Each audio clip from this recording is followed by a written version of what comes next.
Goeiemôre geloofsfamilie. Dis 'n wonderlike stukkie wat ek vandag het met julle te deel. Ons gaan nou daaroor praat, maar ek moet net vir julle sê, dis eintlik 'n wonderlike kans om 'n bietjie woord te kan bring. Ons is onder baie druk by die werk, so is baie goeders om te doen, maar dis wonderlik om eintlik myself net te kan verdiep in die woord en die beeld wat 'n leraar het om 'n kans om die woord te gee, is eintlik wonderlik, want jy moet nou daai wat jy lees, moet jy kan weergee. So, ek kan julle ook voorstel, as julle ooit eendag so 'n bietjie julle wil verdiep in die Bybel, dan probeer dit actually weergee, dit wat jy gelees het vir jou geliefdes in die huis. Dit is nogal 'n ervaring. So, ek lees vir ons vandag uit Joël 2, vanaf vers 1 tot 24. Die opskrif is die koms van die dag van die Here, en ek lees uit die 2020 vertaling. Blaas die ramshoring op Sion, maak alarm op my heilige berg. Al die inwoners van die land moet bewe, want die dag van die Here is aan die kom. Ja, dis naby. Dit is 'n dag van duisternis en donkerte, 'n dag van wolke en diepe duisternis. Soos die rooi dag wat oor die berge uitsprei, so is daar 'n groot en magtige volk, soos daar nog nooit tevore was of ooit weer sal wees nie, tot in die verste nageslag. Voor hulle uit verteer 'n vuur en agter hulle verskroei 'n vlam. Soos die tuin van Eden is die land voor hulle, maar agter hulle lê 'n verlate woestyn. Boonop is dit nie moontlik om van hulle te ontvlug nie. Soos perde lyk hulle, soos oorlogsperde, so hardloop hulle. Soos met die geratel van strydwaans storm hulle oor die bergtoppe. Soos die geknetter van vlamme wat strooi en verteer. So 'n magtige volk wat vir die oorlog opgestel is. Voor hom bewe volke, almal se gesigte is doodsbleek. Soos krygshelde storm hulle, soos krygsmanne klim hulle teen die stadsmuur uit. Elkeen van hulle gaan reguit vorentoe. Hulle verander nie van rigting nie. Die een hinder nie die ander nie, elke manskap bly op koers, al sneuwel sommige onder aanslag, hulle wyk nie af nie. Hulle bestorm die stad, op die stadsmuur hardloop hulle, die huise val hulle binne. Deur die vensters klim hulle soos diewe. Voor hierdie volk bewe die aarde, skud die hemele, die son en maan word duister. Die sterre hou hulle glans terug, en die Here self verhef sy stem voor sy leermag uit. Want geweldig groot is sy leer, ja, magtig is hulle wat sy bevel uitvoer. Voorwaar die dag van die Here is groot, uitermate verskriklik. Wie kan dit verduur? Hier is die kernvers. Maar selfs nou, keer terug na my toe met julle hele hart, vas, huil en rou, is die uitspraak van die Here. Skeer julle harte, nie julle klere nie. Draai om na die Here toe, julle God, want hy is genadig en barmhartig, geduldig en oorvloedig in troue liefde. Hy het berou oor die onheil wat hy bring. Wie weet, dalk draai om met berou en laat 'n seëning agter hom oorbly, 'n graanoffer en dankoffer vir die Here, julle God. Blaas op die ramshoring op Sion. Blaas die ramshoring op Sion, bepaal 'n heilige vastyd, roep 'n gewyde byeenkoms uit, roep die volk byeen, die geloofsgemeenskap, versamel die oudstes, maak die kinders bymekaar, ook die suigelinge, laat die bruidegom uit sy kamer kom, die bruid uit haar bruidskamer. Tussen die voorhof van die altaar met die priesters huil, want hulle moet in diens van die Here staan, hulle moet sê, spaar u volk, Here, moet die erfdeel nie oorgee aan vernederings oor die nasies wat met hulle spot nie. Waarom moet hulle onder ander volke vra? Waar is hulle God? Daarop het die Here hom vir sy land beywer. Hy was jammer vir sy volk. Die Here het geantwoord. Hy het vir sy volk gesê, kyk, ek stuur vir julle koring en nuwe wyn en olie, sodat julle daarvan versadig kan word. Ek gee dan nie langer daarin oor om deur die nasies verneder te word nie. Die vyand uit die noorde sal ek uit julle midde verwyder. Ek sal dit dor en verlate land verdryf. Sy voorhoede na die oostelike see, sy agterhoede na die westelike see. Sy stank sal opstyg, sy slegte reuk optrek, omdat hy groot dinge probeer doen het. Moenie bang wees nie, landerye juig en wees bly, want die Here doen groot dinge. Moenie bang wees nie, wilde diere, want die weiding van die woestyn word groen, ja, die bome dra hulle vrugte. Die vyeboom en die wingerdstok lewer hulle volle opbrengs. Kinders van Sion juig en wees bly in die Here julle God, want hy gee vir hulle reën as teken van geregtigheid. Soos voorheen sal hy stortbuie en laatreëns vir julle laat uitsak. Dan sal die dorsvloere vol skoon graan wees. Die kuipe sal oorloop van nuwe wyn en olie. tot hier toe. Elkeen wat die Here se woord hoor, geseën word daardeur. Mag wysheid en kennis ontsluit word vir julle. So, in hierdie stukkie wat Joël vir ons geskryf het, hierdie profesie wat hy eintlik gee, né? Miskien moet ons hier begin. Wie is Joël? Hy sê van die klein profete. Ja, daar was groot en klein profete. Natuurlik in die Bybel word daar eintlik meer verwys na die boeke wat so geskryf word. Die kleiner profete was Hosea, Joël, Amos, Obadja, Jona, Micha, Nahum, Habakuk, Sefanja, Haggai, Sagaria en Maleagi. Hulle word in die Hebreëse Ou Testament teks as een boek geag. Vermoed dis hoekom hulle as klein profete bekend staan.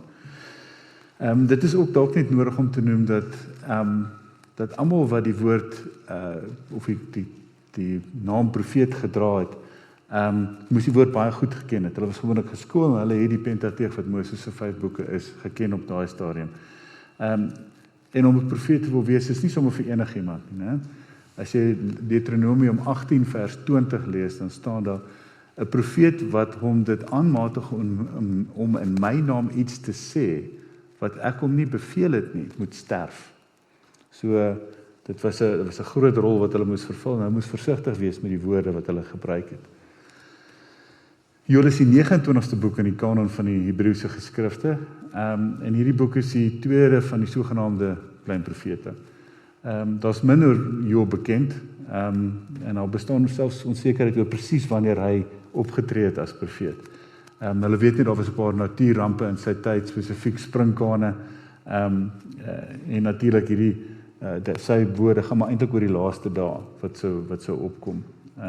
En hy het die volk opgeroep om hulle te bekeer, soos julle uit hierdie stukkie gelees het. Die eerste paragraaf begin ook met die woorde, hierdie is die woord van die Here aan Joël, seun van Petuel. So, hy was 'n profeet, en hy was 'n profeet in die verdeelde koninkryk. Ek sê julle reg onthou, Israel en Juda het gesplit, en Juda en Benjamin het apart gebly, en hy was deel van die kleiner stamme met Juda en Benjamin. Die interessante ding van Joël is die betekenis van die woord, en dit is vir my baie mooi, en dit is Yahweh is God, of Jehovah en Elohim is die samevlansing van sy woord. So elke keer as iemand gesê het Joël, is dit eintlik 'n kombinasie daarvan wat sê Jehovah, wat 'n persoonlike God is almagtige, die almagtige God, wat nogal baie mooi by mekaar vir my pas. So waar gaan hierdie stukkie wat ek vir julle gebring het vandag? Dit is eintlik in 3 dele opverdeel. Die eerste 11 verse is maar waarskuwing en beskrywing van hierdie ultimate army amper, wat net alles gaan verwoes. En natuurlik die instruksies daarna vanaf vers 12 tot 17 oor wat om daaromtrent te doen. En dan die Here se intrede wat in die geval van waar mens eintlik dan luister wat dan sal gebeur. So kom ons 'n bietjie op die eerste stukkie ingaan. Hierdie ultimate army wat hier beskryf word. Hulle storm soos krygsperde, né? Voor hulle is alles mooi groen en agter hulle is dit 'n dor woestyn en ons vuur wat voor hulle uitgaan, net vernietiging. Elke een van die lede daar is dus 'n held wat 'n stadsmuur klim, onverskrokke deur vensters spring. Dit klink amper soos ninjas wat rondhardloop en besig is om amok te saai. Hulle beweeg so golf oor alles, né? Ek dink Joël het natuurlik die sprinkaanplaag gesien en ook gesien hoeveel skade hulle kan aanrig in 'n streek wat maar nie verskriklik baie water het nie. Ek besef dit is maar verskriklik. Hierdie weermag is onverskrokke, ongenaakbaar hard. Elkeen soos hierdie uber warrior wat gaan, en as mense val dan word hulle nie afgesit daardoor nie, hulle hou net aan aanval. Maar in vers 11 is die deel wat my verras het, want ek lees hierdie stukkie en jy lees oor die weermag en jy dink, dis die volk wat nog nooit was nie, wat nooit kom nie. En dan vers 11 staan daar, en die Here self verhef sy stem voor sy leermag uit. Want geweldig groot is sy leer, ja, magtig is hulle wat sy bevel uitvoer. Voorwaar die dag van die Here is groot, uitermate verskriklik, wie kan dit verduur? Dis die Here se weermag. Elkeen van hierdie mense wat uitgestuur is om hier verwoesting te saai, is van die Here af. Hy is in beheer van hierdie weermag, né? En hierdie leerskare kan nie gestop word nie. So hierdie eerste stukkie gaan oor God se oordeel oor die wêreld. Hierdie is wat die wêreld verdien. Mense sondeval vereis hierdie finale oomblik. Die regstel van dit wat verkeerd is, wat sondig is. Onthou, die sonde is vir die Here afskuwelik, né? Dit is afstootlik en dit moet reggestel word, né? Ons lees nie baie hiervan, die meeste boodskappe wat ons sien op Facebook en alles is oor liefdevolle God en hy gee om, hy wil almal red en hy wil dit doen, maar ons vergeet dat hy is 'n God wat gevrees moet word. Dit staan ook in die Bybel. Miskien bring hierdie stukkies 'n bietjie meer konteks daaraan, van Godvreesendheid. Want God moet daai regstelling doen, né? Dit is in sy natuur. Die woord wys ons hier dat die God wat kan skep, is ook 'n God wat kan vernietig. Daar's natuurlik ander verwysings ook hierna. In Sefanja 1 vers 15 staan daar, daardie is 'n dag van gramskap, 'n dag van benoudheid en kwelling, 'n dag van verwoesting en vernietiging, 'n dag van duisternis en donkerte, 'n dag van wolke en diepe duisternis, 'n dag waarop die ramshoring en oorlogskrete oor die versterkte stede en oor die hoë hoektorings weer galm. Hierna verwys Jesus ook in Matteus 24 vanaf vers 29 en 30, ook hierna. Onmiddellik na die verdrukking van daardie dae sal die son verduister word, die maan sal sy lig nie gee nie, en die sterre sal van die hemel val, en die kragte van die hemele sal geskud word. Dan sal die teken van die seun van die mens aan die hemelruim verskyn, en daar sal aan al die stamme van die aarde rou klaag. En hulle sal die seun van die mens sien kom op die wolke van die hemel met krag en groot heerlikheid. Hy sal sy engele stuur met luide trompet geskal, en hy sal hulle uitverkorenes uit die 4 windrigtings versamel, van die een uithoek van die hemele tot by die ander. So, dit gaan kom, en die Here sê dit, Jesus sê dit self ook, hierdie is die oomblik. So wat doen ons dan nou daaromtrent, né? Hierdie is 'n verskriklike oomblik. En dis nou waar die instruksies van vers 12 tot 17 eintlik dan nou baie mooi daarby aanpas, né? Maar selfs nou, keer terug na my met julle hele hart, vas en huil en rou, is die uitspraak van die Here. Draai na die Here toe. Hier's nie 'n, jy weet, gaan vat jou skuld en gaan beskerm jouself, maar draai na die Here toe. En dan die deel wat vir my baie mooi uitstaan, skeer julle harte en nie julle klere nie. Draai om na die Here julle God, want hy is genadig en barmhartig, geduldig, oorvloedig in troue liefde, en hy het berou oor die onheil wat hy bring. So die Here weet dat wat hy doen is verskriklike ding, maar hy moet dit doen, dis sy natuur.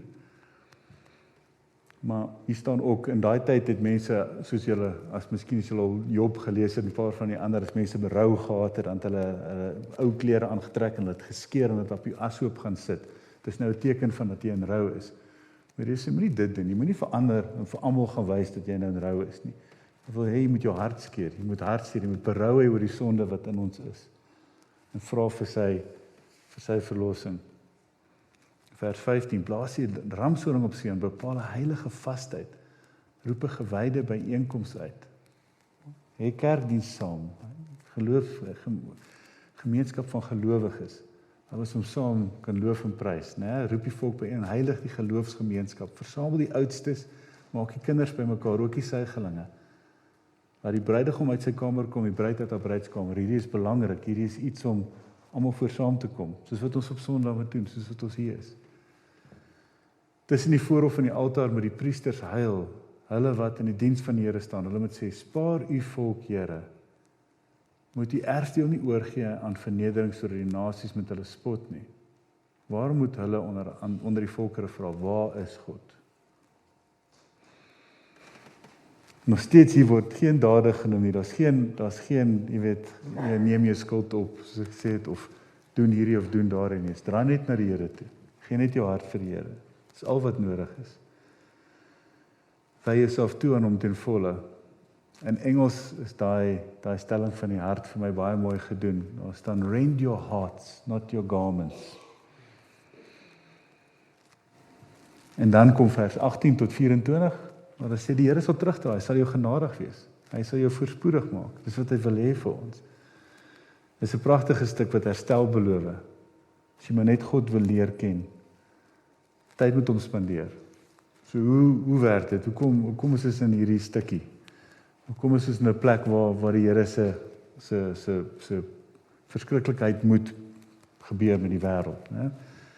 Ons leer in disipelmakers van die 3 sirkels, die van julle wat dit nou bygewoon het, sou dit gesien het, is eintlik 'n baie mooi beskrywing van daai proses en hoekom ons is wat dit is. So ek gaan dit probeer kort hou vir die wat dit al gesien het. Maar dis net lekker om dit te verstaan. Toe die Here die mens geskaap het, was sy plan vir ons dat ons in liefde sou lewe, dat ons doel sou hê, betekenis het, oorvloed, vrede en die ewige lewe. Dit was sy plan vir ons. Maar Adam het in sonde gestap en ons as mens het die sondeval gebring in die gebrokenheid. En al hierdie veroorsaak korrupsie, dood, pyn, egskeiding, misdaad, hopeloosheid, wetteloosheid, verslawing. Ja, wat ons sien in die wêreld elke dag. Dis nie ver te gaan nie, ons nuus is oral.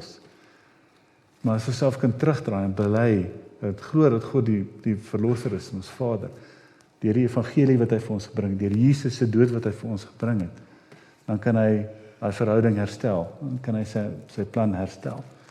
Die probleem is hierdie gebrokenheid deel, is die deel, die sonde wat hier op aarde is die deel wat die Here moet regstel.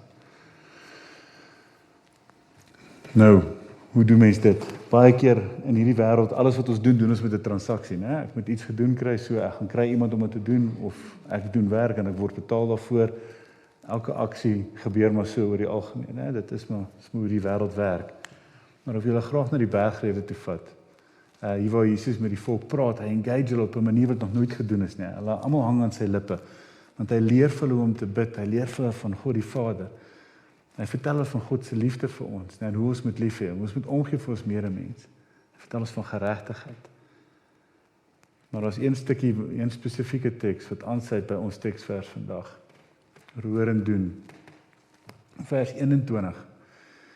Nie elkeen wat vir my sê, Here, Here, sal in die koninkryk van die hemel ingaan nie, maar net hy wat die wil doen van my Vader wat in die hemel is. Baie sal daardie dag vir my sê, Here, het ons nie in U naam gepreek nie, deur U naam bose geeste uitgedryf en U naam baie wonders gedoen nie, dan sal ek openlik vir hulle sê, ek het julle nooit geken nie. Gaan weg van my af, die wat die wet van God oortree. Dit is eintlik verskriklik, né? Dink daaraan, die mense het goed gedoen, wat hulle gedink het die Here se wil is, het gepreek. Dit kan tog nie sleg wees om te preek nie. Kan tog nie sleg wees om duiwels uit te dryf nie. Maar hoekom sê die Here dit? Die Here sê dit, want dis nie wat hy van ons wil nie, hy wil ons hart hê. Daar is die tweede deel, né? Ons Vader wil 'n lewende verhouding met elkeen van ons hê. Hy wil jou hart ken, hy wil jou seën, hy wil saam met jou wandel, né? Hy weet al van jou voordat jy in jou moeder se skoot aan mekaar gewewe is. Jou naam is op die palm van sy hand geskryf, staan op Psalms, né? Hy is lief vir jou. Al ken jy hom nie, wil hy jou red, né?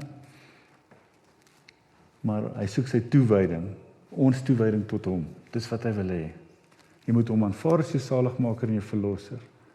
Erken sy offer van sy enigste seun Jesus. So maklik. Nee, dit is maar so maklik as dit. Dis nie transaksioneel nie. En dis presies hoekom om te preek en duiwels uit te dryf nie jou gaan laat red nie. Dis nie wat nodig is nie. Daai is iets anders. Daai is 'n vrug van wat sal kom as jy jou hart vir die Here gegee het. Soos 'n goeie boom, dit is wat die vrug was daarvan afkom.